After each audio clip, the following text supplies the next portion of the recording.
My stalker raised his hand to hit me, unaware that I was sitting on the lap of the Korean Mafia boss.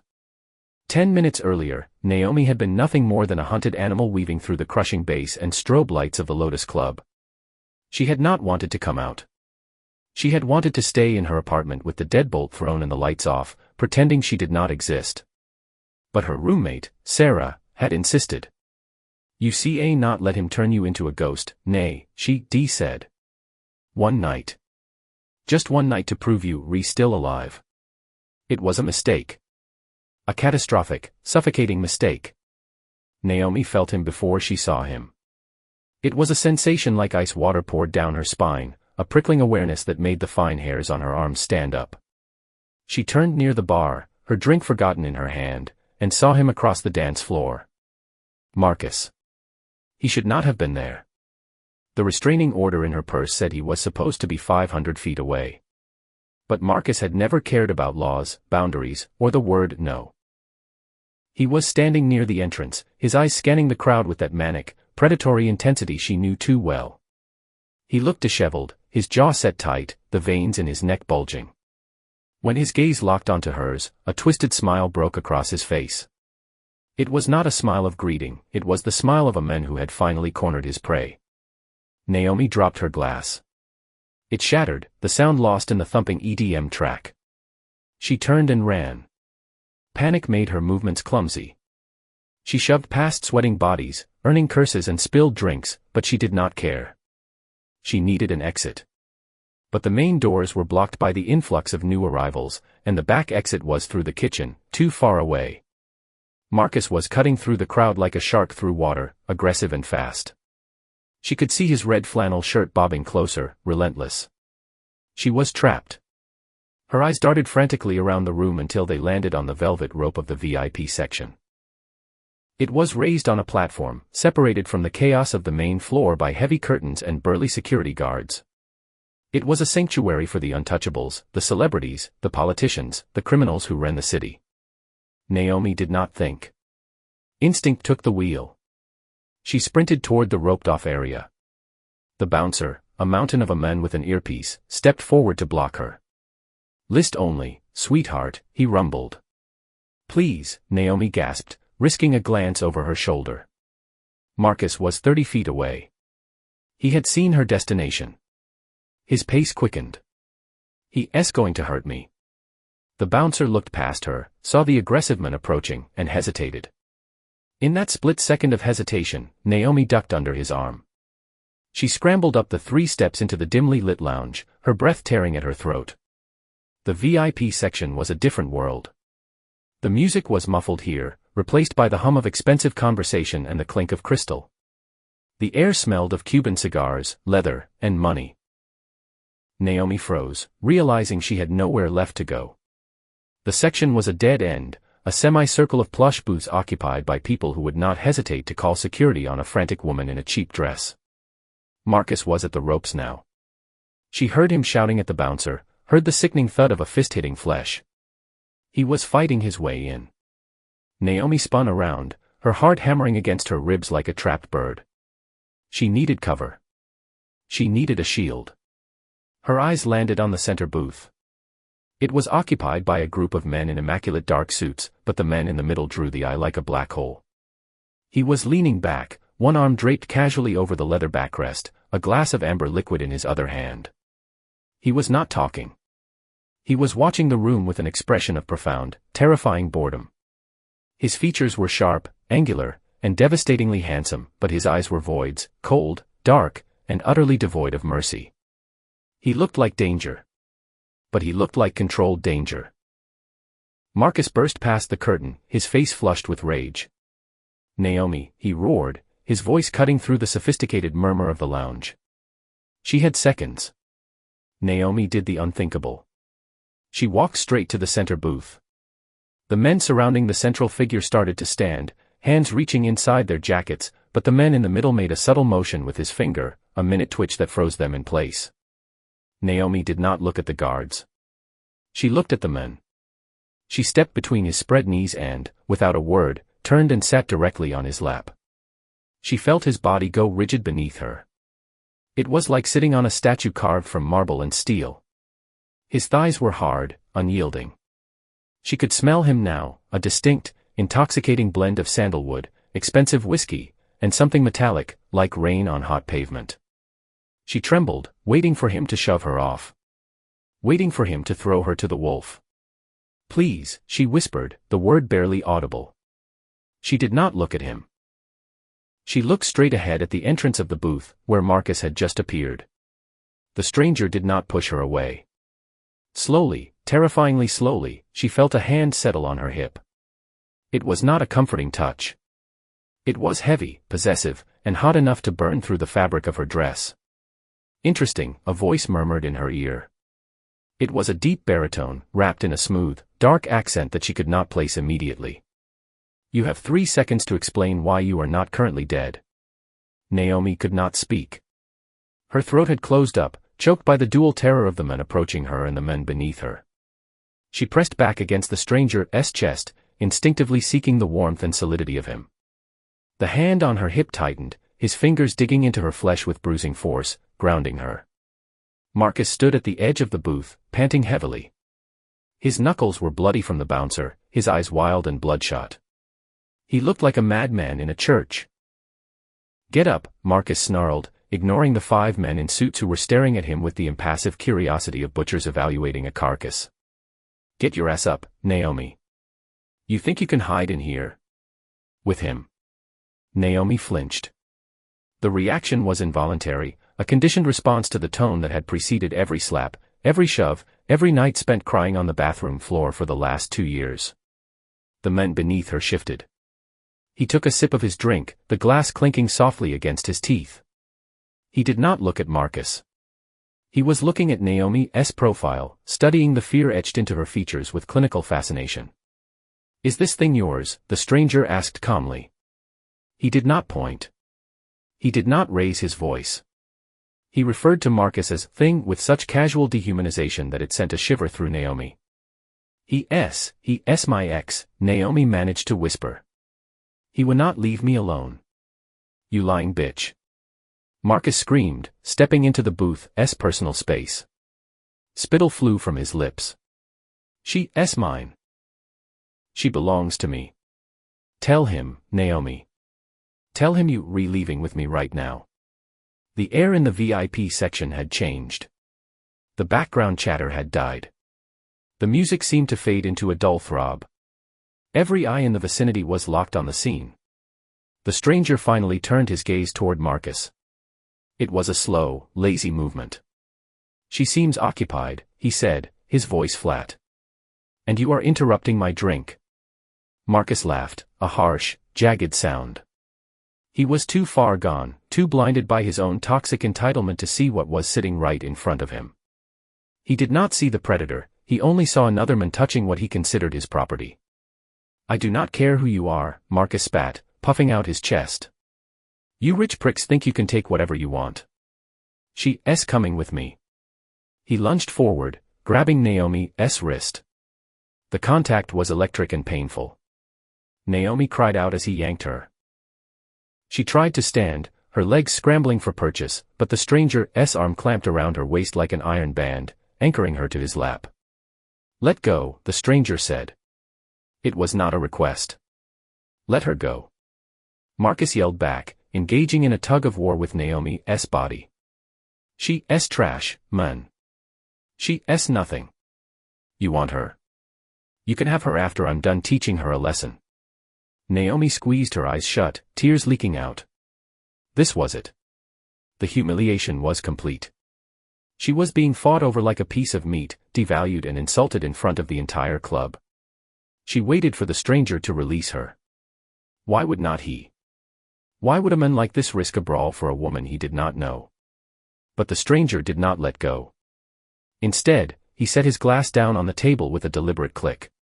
"You have touched what is currently in my possession," the stranger said softly. "That was a mistake." Marcus snapped. The rejection, the dismissal, the alcohol in his system, it all boiled over. "Shut up," he screamed. "I'll kill you. I'll kill both of you." He released Naomi's wrist and raised his hand.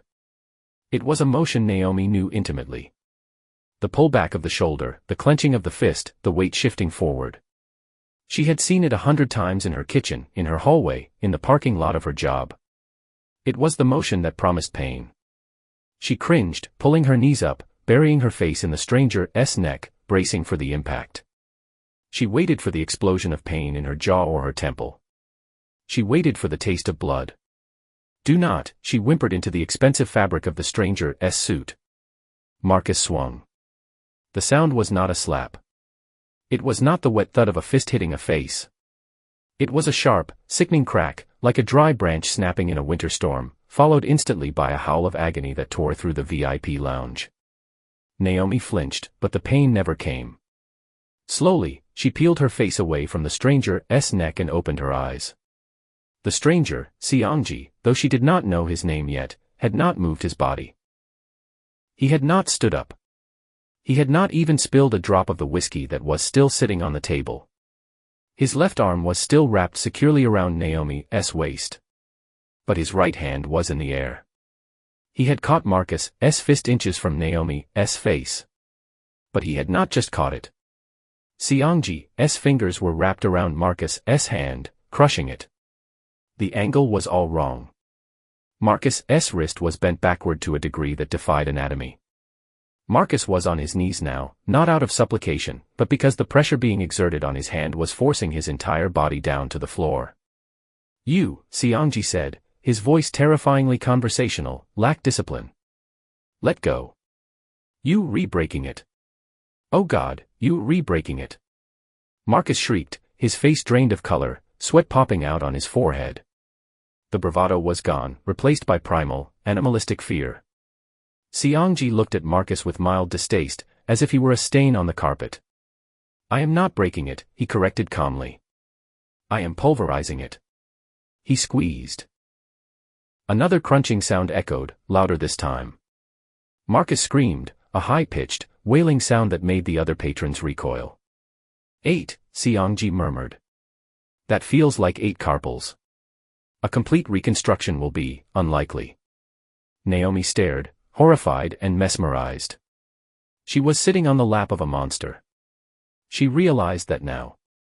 No normal man could crush bones with such effortless, bored precision. No normal man watched another human being scream in agony without blinking. The men in suits, Seongji's men, had finally moved. They formed a wall around the booth, blocking the view from the rest of the club, creating a private theater of violence. "Who are you?" Marcus gasped, snot running down his face, his body trembling violently. "Do you know who Seongji sighed, a sound of genuine exhaustion. He finally released Marcus's hand. The limb dropped uselessly to the floor, looking like a bag of crushed ice inside a meat casing. Marcus cradled it against his chest, sobbing. "I am Seongji," the stranger said. The name seemed to suck the oxygen out of the room. Even Marcus, through his haze of pain, went still. Naomi felt a chill that had nothing to do with the air conditioning. She did not follow the underworld news, but even she had heard whispers of the O family. They ran K-Town. They ran the port. They ran things that the police did not even touch. They were the reason bodies washed up in San Pedro. "Please," Marcus whimpered, backing away on his knees. "I did not know. I swear to God, I did not know." "Ignorance is not a defense," Seongji said. He reached for a napkin and wiped his hand, though there was no blood on it. "You attempted to strike a woman who was under my protection. You insulted me in my place of leisure. You breathed air that I intended to breathe." Seongji glanced at one of his guards, a man with a scar running through his eyebrow. "Take him." "Wait. No." Marcus scrambled backward, but 2 guards hoisted him up by his armpits. He kicked and screamed, but they handled him with professional efficiency. "Naomi. Tell him. Tell him I'm sorry. Naomi." Seongji did not look at Marcus as he was dragged toward the service exit. He looked at Naomi. Naomi was trembling so hard her teeth chattered. She was still sitting on his lap. She tried to stand up, realizing with sudden clarity that she had jumped from a frying pan into a volcano. I have to go," she stammered, pushing against his chest. His arm did not budge. He held her there, easily, effortlessly. "Sit," he commanded. The voice was not loud, but it carried the weight of a gavel striking a sounding block. Naomi froze. She looked into his eyes and saw the trap snap shut. He had not saved her out of kindness. He had not saved her out of chivalry. "You used me," Sionji said, his thumb tracing the line of her hip bone through the cheap fabric of her dress. "You saw me, you assessed my utility, and you used me as a weapon against your enemy. It was a bold move. I admire boldness." "I was scared," Naomi whispered. "I did not know what else to do." "And now?" Sionji asked. "The threat is gone. I have disposed of it. But in my world, services require payment. Nothing is free, little rabbit." Naomi felt the blood drain from her face. I do not have money. I'm a waitress. I have nothing." Sionji brought his face closer to hers. She could see the flecks of gold in his dark irises. She could feel his breath on her lips. "I do not want your money," he said darkly. "You sat on my lap. You claimed me before I claimed you. That is a binding contract." Naomi's mind raced, searching for an escape, for a clever retort, for anything. But she was exhausted. She was tired of running, tired of looking over her shoulder, tired of the police telling her they could not do anything until Marcus actually hurt her. Well, Marcus had tried. And this man, this beautiful, terrifying demon, had stopped him. She looked at the empty space where Marcus had been kneeling. For 2 years, that man had been the monster under her bed. He had dictated where she went, who she spoke to, how she slept. And Sionji had broken him in 30 seconds without standing up. "What do you want?" Naomi asked, her voice gaining a sliver of strength. Sionji studied her. He seemed to be looking through her skin, counting her scars, evaluating her soul. "I want order," he said.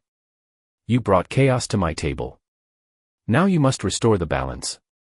He leaned back, finally releasing his grip on her waist, but he did not gesture for her to leave.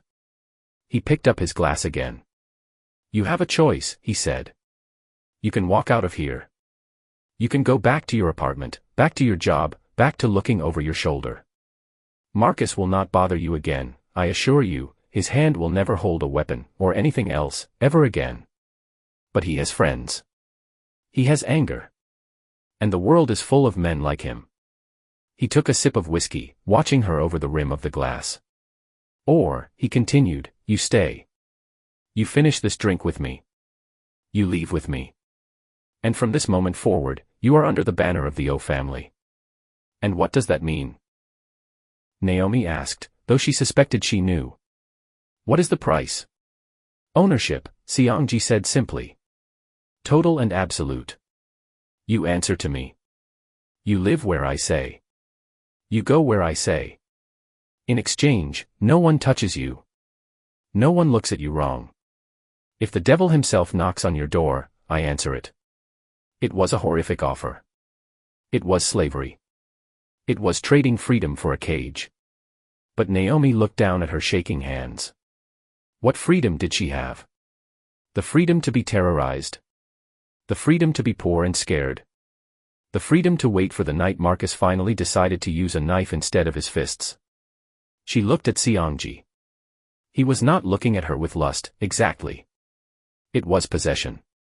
It was the look of a dragon guarding a new addition to its hoard.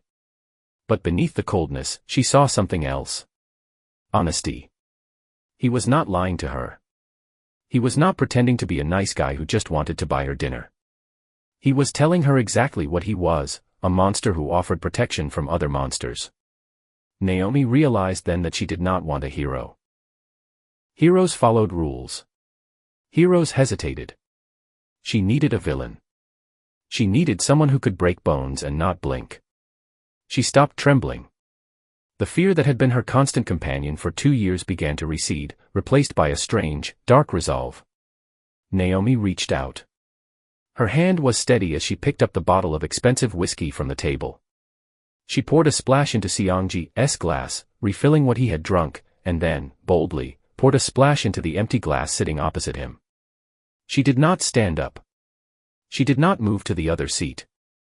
She stayed right where she was, on his lap, settling deeper into his embrace. Seongji's eyebrows rose a fraction of an inch. A flicker of surprise, followed by a slow, dangerous smile that transformed his face from statuesque to devilish. "I hate my apartment," Naomi said softly, picking up the glass. "The water pressure is terrible." Seongji chuckled, a low rumble that vibrated against her spine. It was a dark sound, but it was not cruel. "My penthouse has excellent water pressure," he replied. "And better security." "Good," Naomi said. She clinked her glass against his. "To balance." "To ownership," Seongji corrected. He drank. Naomi drank. The whiskey burned going down, hot and sharp, burning away the last of the victim she used to be. As she lowered the glass, Seongji's hand returned to her hip, claiming her, marking her. But this time, Naomi did not flinch. She leaned back against him, resting her head on his shoulder, and watched the club with new eyes. The world was still a dangerous place. But as she felt the lethal power of the men holding her, Naomi knew one thing for certain. She was finally the one with the teeth.